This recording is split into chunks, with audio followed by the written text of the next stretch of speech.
Hello? Though the character's tenure as a universal monster made The Invisible Man a classic horror icon, the H.G. Wells story which inspired it is very much a science fiction parable about the hubris of man and the danger of an unchecked ego. Director Leigh Whannell is clearly invested in exploring those thematic threads with his electrifying reimagining, playing into the classic novel's madness, murder, and mayhem with a very contemporary twist. You don't have to be scared of him anymore. He was a sociopath. Completely in control of everything. Set in modern-day San Francisco, The Invisible Man follows Cecilia as she absconds from her violent and cruel ex-boyfriend Adrian, a Mark Zuckerberg-esque tech billionaire. From the opening moments of the film, you're thrown into a nerve-wracking and chillingly realized ride through the absolute worst-case scenario of leaving an abusive partner. Elisabeth Moss is the beating heart of the movie as the distressed and desperate Cecilia, struggling against the waves of trauma her relationship with Adrian left her drowning in. It's another no-holds-barred performance from the Handmaid's Tale actress who offers up an almost uncomfortably raw turn, as a woman wronged so badly that she almost has no coherence of how to treat the people who are left in her life. And though he's barely on screen, Oliver Jackson-Cohen is a solid choice as the handsome and sociopathic billionaire who can't bear to let go of the one thing that he can no longer control. There's an effective coldness and chill to The Invisible Man, which is tangible, from the gray skies in San Francisco to the concrete walls of Adrian's looming brutalist home.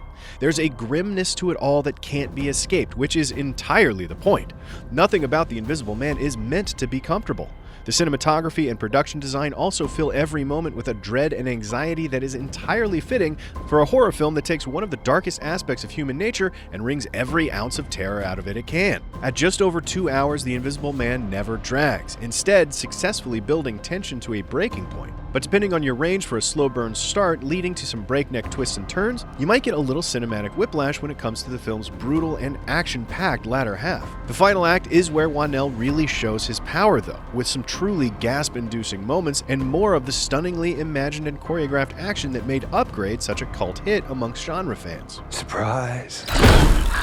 Whannell's exploration of horror and abuse probably won't be for everyone. Not only is it deeply distressing in parts, but it's often brutal in its depiction of trauma, something the film accomplishes in spite of rarely showing the violence that caused it and the fear of losing control. Seeing Cecilia seemingly lose her grip on reality and drive everyone around her away is tough, even though Whannell and co. offer up an equally dark redemption. It's in shining a light on the most unappealing moments of being a survivor that makes The Invisible Man stand out, but it's also miles away from the warmth and nostalgia that many viewers might be expecting when they walk into what is still, at least technically, a Universal monster movie. The biggest issue that The Invisible Man faces is actually tied to how slick it is. There's a rawness to Elisabeth Moss's performance that hints at a deeper character study we don't get. And while the clinical dissection of an abusive relationship and the horrors it has wrought are grimly effective, there is arguably a lack of depth to the conversation the film is trying to have. As a simple revenge story, The Invisible Man delivers something truly satisfying, but the first 2 acts of the movie don't always feel like they're setting that up, hinting at an exploration of abuse that's more nuanced and profound that never really materializes. Ironically, it's the fact that Whannell is confident and experimental enough to utilize the nature of abuse as a structure for horror rather than a messaging opportunity that may lead some to ask, what is The Invisible Man really trying to say? Are you okay? Someone's sitting in that chair.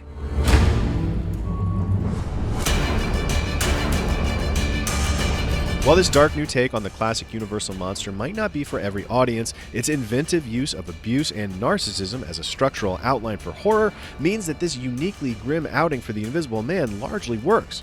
Whannell's dedication to crafting terror from abuse without necessarily making a statement might rub some viewers the wrong way. But The Invisible Man's stark settings, solid performances, and great production design, accompanied by director Leigh Whannell's impressive eye for unusual action sequences, could make this the first word-of-mouth horror hit of the year. For more reviews, check out what we thought of Onward and Sonic the Hedgehog, and as always, be sure to follow and subscribe wherever you like to watch IGN.